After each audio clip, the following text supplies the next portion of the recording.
Hare Rama, Rama Rama, Hare Hare Krishna.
Govardhan भगवान की, गांव के समस्त देवी देवताओं की, अपने अपने गुरु माता पिता की जय जय श्री राधे, जय जय श्री राधे, जय जय श्री राधे।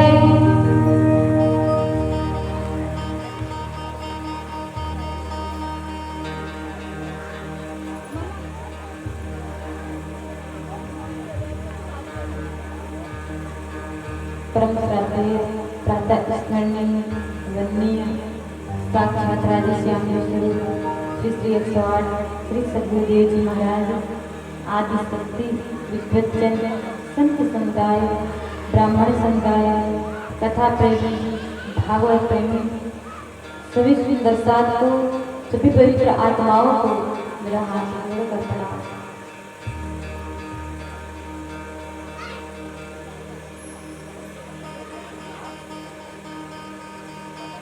सुखदेव जी महाराज राजा परीक्षित को भगवान श्री कृष्ण के जन्म की कथा श्रवण गाए।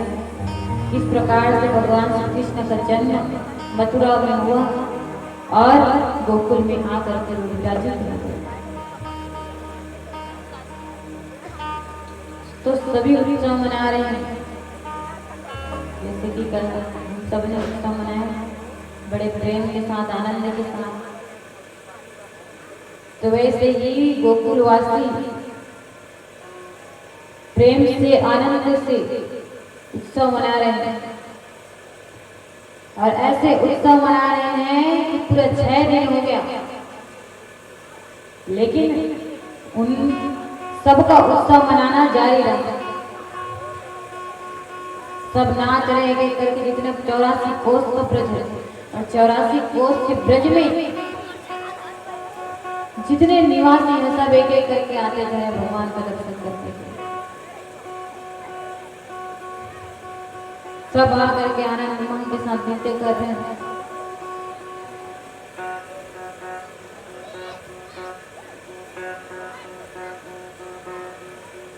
अपने सभी मित्र सभी रिश्तेदार को नंदराय जी ने निमंत्रण दिया और जो कोई भी जैसे होता है ना सखी का कार्यक्रम होता है जन्मोत्सव, तो अगर उस दिन ना आ पाए तो आगे पीछे आ जाते हैं,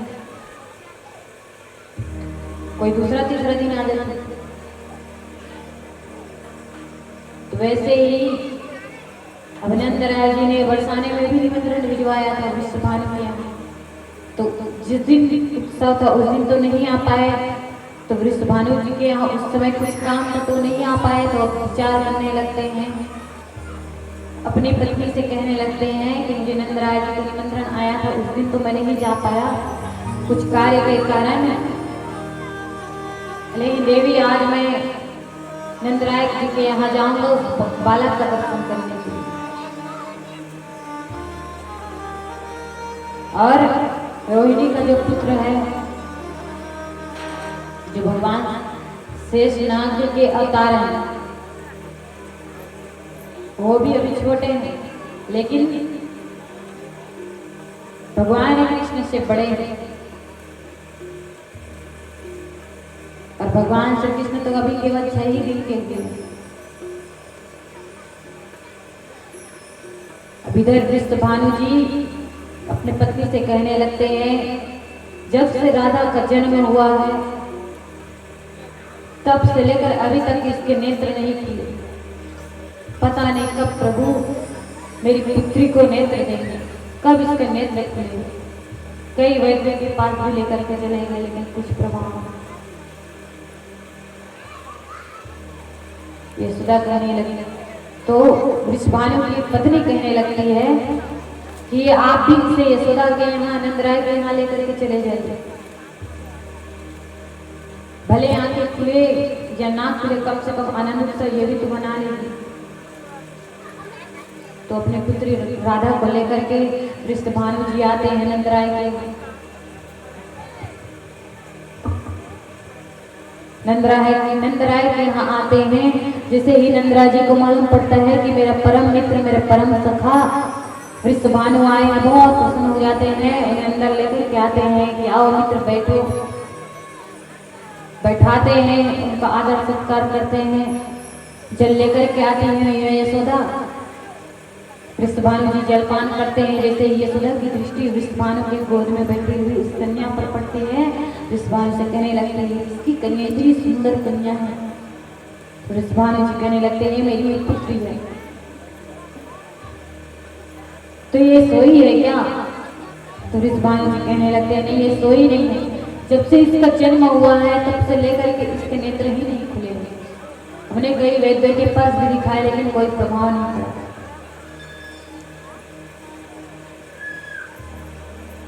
यशोदा से कहने लगते हैं, आप दीजिए अपने गोद में मेरी भी पुत्री को आशीर्वाद दीजिए।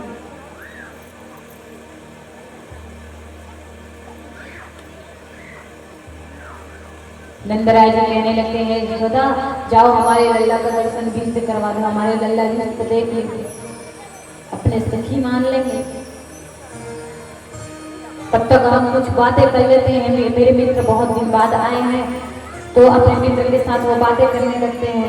फिर यशोदा श्री राधा रानी को लेकर के भगवान कृष्ण के पास जाते हैं और भगवान कृष्ण का दर्शन करवाने लगते हैं कि देखो ये है मेरा लल्ला, और वहीं पर उसे बैठा देती है क्योंकि राधा भगवान कृष्ण से 1 साल 13 दिन की बड़ी है।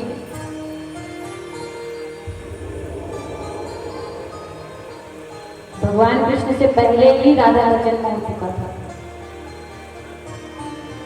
तो अपने घुटनों के बल पर बार बार पलने के पास चढ़ने का प्रयास करती है। तो यशोदा उन्हें बैठा करके मेहमान आए उसे देखने के लिए चली जाते हैं। अब वो बार बार उठते हैं, फिर गिर जाते हैं, फिर उठती हैं, फिर गिर जाते हैं। तो भगवान की दृष्टि जैसे ही श्री राधा रानी के ऊपर पड़ते हैं तुरंत श्री राधा रानी के नेत्र खुल जाते हैं। सुखदेव जी महाराज राजा परीक्षित से कहते हैं कि राधा ने अपने नेत्र इसलिए नहीं खोले थे क्योंकि वो चाहती थी कि सबसे पहला दर्शन वो अपने कृष्ण का करे। जैसे ही भगवान श्री कृष्ण के ऊपर उसकी दृष्टि पड़ी, भगवान श्री कृष्ण जैसे ही नेत्र खोली कि भगवान श्री कृष्ण की छवि उन्हें दिखाई दी। भगवान को मन ही मन वो प्रणाम की। अब इधर से यशोदा आ गई। यशोदा आकर के देखी तो राधा रानी के नेत्र खुल गए। वो इतना अपना खुश हो गई, दौड़ते दौड़ते गई वृषभानु के पास। उसने जाकर के समाचार दी, अरे तुम्हारी पुत्री का नेत्र खुल गया। वृषभानु जी को विश्वास नहीं होता। वो अंदर आकर के देखते हैं, अपने पुत्री को अपने गोद में लेते हैं और बहुत प्रेम करने लगते हैं, बहुत प्रसन्न हो जाते हैं। ये तो चमत्कार ही हो गया भगवान नारायण का, जो आज आपके बालक की छवि मात्र मेरे पुत्री ने देखी, उसके पास आई क्या उसके नेत्र खुल गए। अरे यशोदा तुम्हारा बालक तो कोई चमत्कार ही है, जिसके देखने मात्र से मेरे पुत्री के नेत्र खुल गए। धन्य हो यशोदा, धन्य है नंदराय। यशोदा कहने लगती है, बस करिए और कितनी प्रशंसा करेंगे आप मेरे लीला। ये तो भगवान का आशीर्वाद था, ये तो भगवान की इच्छा थी, तभी आपकी पुत्री आपकी कन्या का नेत्र खुले। इसमें मेरे बालक का कोई कसूर नहीं है, इसने कुछ नहीं किया है। वृषभानु जी कहने लगते हैं, अरे यशोदा मैं जब अपनी पत्नी के पास जाऊंगा उन्हें जब बताऊंगा बहुत खुश होंगे, अब तो मैं तुरंत यहाँ से जाऊंगा। यशोदा कहने लगती है, मेरे लल्ला का तो दर्शन कर लो, मेरे लल्ला को तो अपने गोद में ले लो। तो नंदराज जी कहने लगते हैं, हाँ हाँ बिल्कुल। अपने गोद में लेते हैं, आशीर्वाद देते हैं और कहने लगते हैं, यशोदा तुम्हारा लल्ला बहुत सुंदर है, बहुत सुंदर है। ऐसा सुंदर बालक मैं आज देख रही हूँ, मैंने जो कभी नहीं देखा था। आशीर्वाद देते हैं, भोजन प्रसाद करते हैं। फिर नंदराज जी पुनः वापस आते हैं। जैसे ही अपनी पत्नी को बताते हैं तो विश्वास भी नहीं होता, बहुत खुश हो जाते हैं। अपनी पत्नी से बताने लगते हैं, वो यशोदा का जो बालक है वो तो बहुत बड़ा चमत्कारी है। अगर उन्हीं के दर्शन मात्र से मेरी कन्या के नेत्र खुल गए, सोचो हम तो धन्य हैं।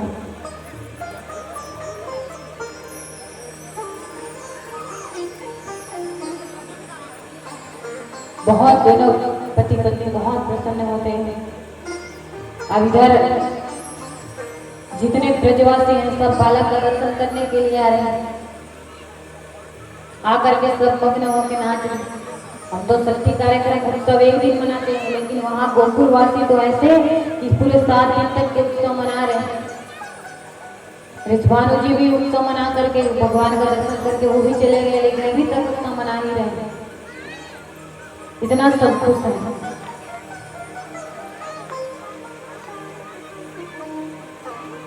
अब इधर जो वसुदेव जी थे, जो भगवान श्री कृष्ण को यशोदा के पास लिटा करके उसके पास जो कन्या थे उन्हें अपने साथ लेकर के गए थे। घर की कथा बची हुई थी, कल समय के अभाव के कारण जल्दी जल्दी से हमने कथा कह दी। तो वसुदेव जी उस कन्या को लेकर के जब उसी रात्रि में 12 बजे, उसी रात्रि में काली अंधियारी रात में जब वो वापस जाते हैं तो ना यमुना मैया से कैसे पार करते हैं उनको कुछ पता ही नहीं चलता। और मथुरा भी प्रवेश कर लेते हैं। मथुरा के अंदर कंस के राजमहल में जाते हैं। जैसे राजमहल में जाते हैं, जैसे दरवाजा खुला था वो खुला का खुला है, और सब सैनिक सेनापति सब सोए हुए हैं घोर निद्रा में। उस कन्या को लेकर के वसुदेव जी अंदर प्रवेश देखी तुरंत खड़ी हो गई। वसुदेव जी उन्हें गोद उनके गोद में दे दिए और वापस अपने स्थान पे बैठ गए। तो पुनः उनके दोनों पैरों में बेड़ियां लग गई और हाथों में हथियार लग गई। और जैसे ही देवकी के गोद में गई, कन्या जोर जोर से रोने लगी। श्री सुखदेव जी महाराज राजा परीक्षित से बताते हैं कि देखो परीक्षित, इसका अर्थ तुम क्या समझते हो? जब हम भगवान रूपी श्री नारायण के, भगवान श्री कृष्ण का जब आश्रय लेते हैं, जब उसकी शरण में चले जाते हैं, तो हम सारे बंधन से मुक्त हो जाते हैं। तभी तो कृष्ण रूपी आश्रय जब भगवान कृष्ण के गोद में आए तो उनके हाथों से कड़ियां निकल गई, पैरों से बेड़ियां निकल गई और उनके पूरा दरवाजा खुल गया। तो वैसे ही हमारा जीवन का भी दरवाजा खुल गया, हमारे भाग्य का दरवाजा खुल जाएगा। कैसे खुलेगा? जब हम भगवान रूपी और उस श्री हरि रूपी नारायण का आश्रय लेंगे, तब जो हमारा भाग्य पैदा हो जाएगा। सब दरवाजे, हमारे जीवन के जितने दरवाजे बंद हैं, सब दरवाजा खुल जाएगा। और जब हम माया का आश्रय लेंगे तो सारे बंधनों में बंध जाएंगे, तो हमारे जीवन का सब दरवाजा बंद हो जाएगा। माया के बंधन से छुड़ाने वाले हैं भगवान, और माया के बंधन में बांधने वाले हैं ये परिवार, ये दुनिया, ये रिश्तेदारी। कन्या का अर्थ क्या है? कन्या का अर्थ है माया। और जब उसी माया में हम बंध जाते हैं, ममता में बंध जाते हैं, तब हमारे जीवन के सब दरवाजे बंद हो जाते हैं।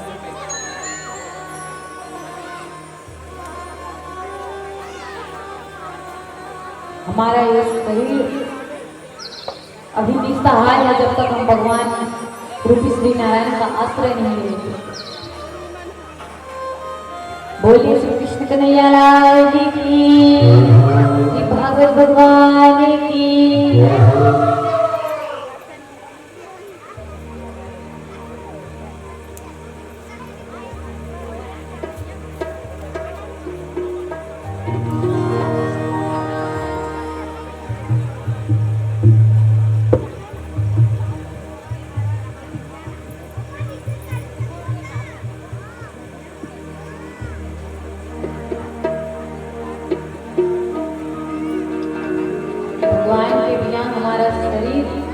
हमारे जीवन व्यर्थ है।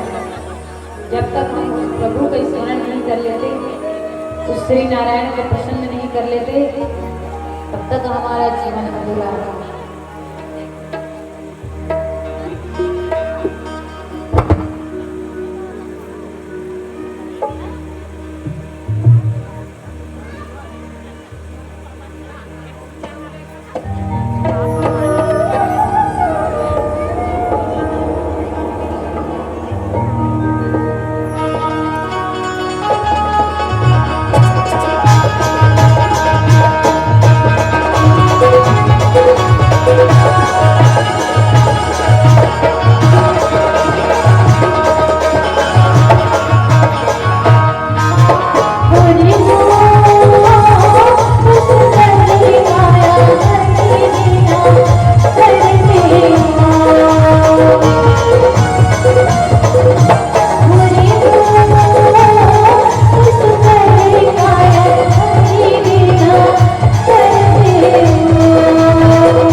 भागवत भगवान की। जोर से जयकारा लगाओ।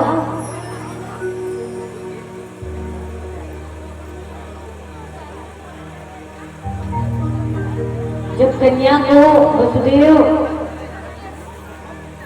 माता देवकी के गोद में देते हैं, जैसे ही उनके गोद में जाते हैं कि वो जोर जोर से रोने लगती हैं। जैसे ही जोर जोर से रोने लगती हैं तो सैनिकों की नींद खुल जाते हैं। और जैसे ही नींद खुले दौड़ते दौड़ते आ करके जल्दी जल्दी से कारावास का दरवाजा खोलते हैं, ताला खोलते हैं और अंदर जाकर के देखते हैं कि तो देवकी के गोद में एक कन्या लेटी रहती है। उस कन्या को देख करके एक सैनिक दौड़ते दौड़ते जाते हैं, कंस के पास जाकर के सूचना देते हैं। कंस अपने सभी सेनापतियों को, सभी मंत्रीगणों को उठाते हैं और सब मिल करके एक साथ उसी कारावास में आते हैं। और देवकी के गोद में जब उस कन्या को देखते हैं तो कंस को विश्वास नहीं होता कि ये कैसे हो सकता है। देवकी का 8वां तो संतान होने वाला था, इसके तो पुत्र होने वाले थे, लेकिन ये कन्या कैसे हो सकती है? असंभव, ये हो ही नहीं सकता। तो चाणूर कंस से कहने लगते हैं ये हो नहीं सकता, लेकिन ये हो चुका है,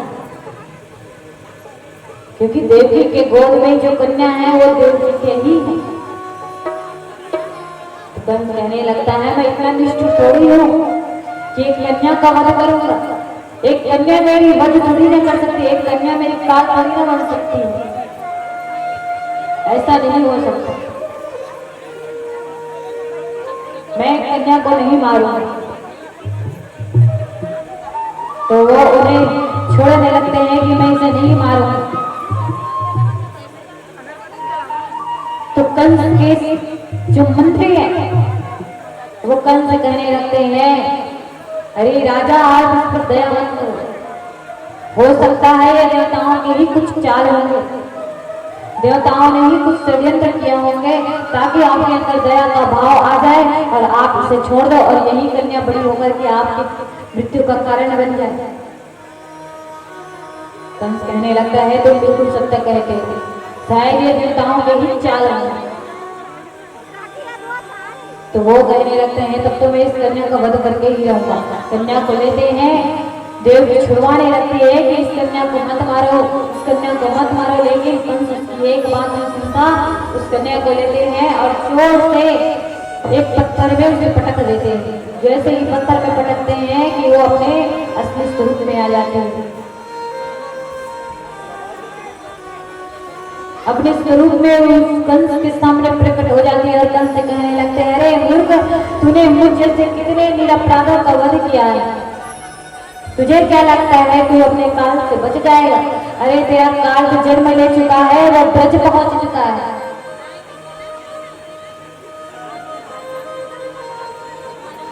और तुमने कितने निरपराधों का वध किया है और अब वो समय ज्यादा दूर नहीं है कि अब तुम्हारा काल बनकर के आएगा और तुझे मार देगा। कंस जब सुनता है इतना भयभीत हो जाता है, मेरा काल नहीं चुका, लेकिन वो ब्रज पहुंचा कैसे? अब वो तो इतना कह करके वो अंदर ध्यान हो जाता है। अब कंस को मन में विचार आता है कि निश्चित ही वसुदेव ने मेरे साथ छल किया है, इसने उस कन्या को ब्रज में पहुंचा दिया है। वसुदेव से पूछने लगते हैं कि बता तूने कन्या को कहां, उस बालक को कहां लेकर के उस 84 कोस के ब्रज में किसके घर लेकर के छोड़ करके आए? बार बार वसुदेव से पूछने लगते हैं कि बता दो कन्या वो बालक कहां छोड़ गया, 108वां जो पुत्र वाला कहां छोड़ गया? अगर नहीं बतावे तो ऐसे ऐसे सजा दो जिसके बारे में सोचे भी नहीं हो। बहुत डराते धमकाते, लेकिन फिर भी वसुदेव जी कुछ नहीं बोले। खबर की वो जो करके आए बोला तो स्वप्न के माध्यम से भगवान श्री नारायण मथुरा लेके गए, मथुरा से गोकुल लेके गई और ओला तो मालूम भी नहीं है कि वो जो काम करे काबर योग माया के द्वारा ओला भ्रमित कर दिए। ओला तो वो सब चीज स्वप्न जैसे लगा थी।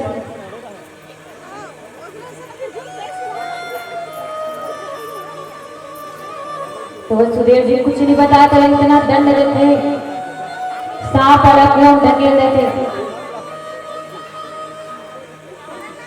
बार बार पूछते कि बता बता कहाँ छुपा रखे हैं, कहाँ लेके आहा सुकन्या ओ बालक, बता तो आहा संतान कहाँ। लेकिन वो सुधीर जी कुछ नहीं बोले। अब कंस अपन मंत्री मन कराते कहने लगते मेरा तो इतना दंड देने, लेकिन फिर भी अपन क्यों नहीं खोला। ये बताते हैं कि वो अपन संतान कहाँ ब्रज में कहाँ कौन से स्थान में छोड़ के आया। अब ये तो नहीं बताए, अब हम ही मतलब कुछ करे थे, हम ही मतलब पता लगाने लगी कि वो बालक कहाँ। तो अपन सब राक्षस मल्ला बुलाते, सब सैनिक मतलब सब सेनापति सब मंत्री मल्ला बुलाते और रात के समय ही सभा इकट्ठा करते, सभा इकट्ठा करते और अपन सब राक्षस सैनिक मंत्री सबके सामने बात रखते कि मोर काल जन्म ले चुके हैं और ब्रज में, लेकिन 84 कोस के ब्रज में कैसे पता लगा कि वो कौन सी जगह में। एक से पहले कि वो बड़े होकर के मोला मार दे, मोला अभी होला माए लगी, ओकर वध करना जरूरी है। लेकिन क्या करे, कोई तो कुछ उपाय बताओ। सब जन विचार करे लगते क्या कर।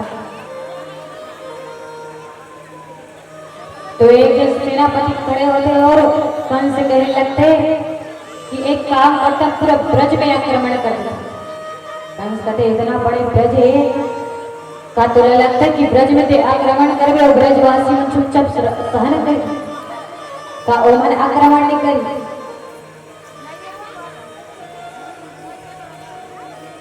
तो तुरंत उतना खड़े हो जाते, कहते महाराज अगर इजाजत हो तो मैं कुछ कहा। कंस पुतना से कहने लगते हैं कि जो भी तुम्हारा विचार है तुम भी कुछ बताओ। पुतना कहने लगती है मैं जाऊंगा आपको काल को मारने के लिए। बोले तुम जाओगे, वो कैसे? बोले मैं उस 84 कोस के ब्रज में जाऊंगी और इस महीने में जितने बालक का जन्म हुआ है उन सब बालकों को मारूंगी। तो कंस कहने लगता है लेकिन तुझे जाने कौन देगा, तुम्हारा तो ऐसा भयंकर रूप है, राक्षसी रूप है, कौन तुम्हें तो देख करके ही सब डर जाएंगे, तो कौन तुम्हें अंदर जाने के लिए देगा। बोले महाराज मुझे वरदान प्राप्त है, मैं जैसे चाहूँ अपने वेशभूषा बदल सकती हूँ। तो एक सुंदर स्त्री के समान अपनी वेशभूषा बना ली और बोली महाराज अब तो आपको मुझ पर विश्वास हो गया, अब मैं अपने बिस्तर में विष लगा करके जाऊंगी और इस महीने में जितने बालक उस ब्रज में जन्म लिए हैं सब बालकों को मैं मार दूंगी।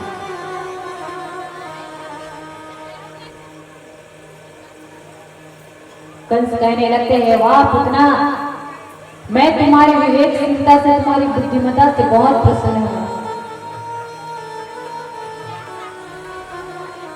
जाओ मेरी आज्ञा है, और अगर जिस कार्य के लिए तुम जा रही हो कार्य अगर तुमने पूर्ण कर लिए तो तुझे जो मांगेगी, जो तुम्हारी इच्छा होगी, जो उपहार मांगोगी मैं दे दूंगी। पुतना उस 84 कोस के ब्रज में जाने के लिए अग्रसर हो जाती है, एक एक घर जाती हैं, एक एक घर जाती हैं और इस महीने में जितने बालक का जन्म हुआ है सब बालकों को अपना विष भर स्तनपान करवा करके सबको मार देती है।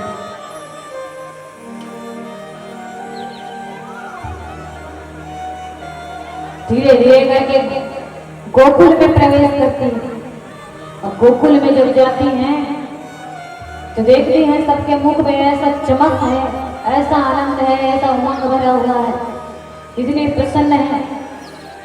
इतना विचार करने लगती है ऐसी क्या बात है कि यहाँ के निवासी सब इतने खुश हैं, इतने प्रसन्न हैं, सब गीत गुनगुना रहे हैं।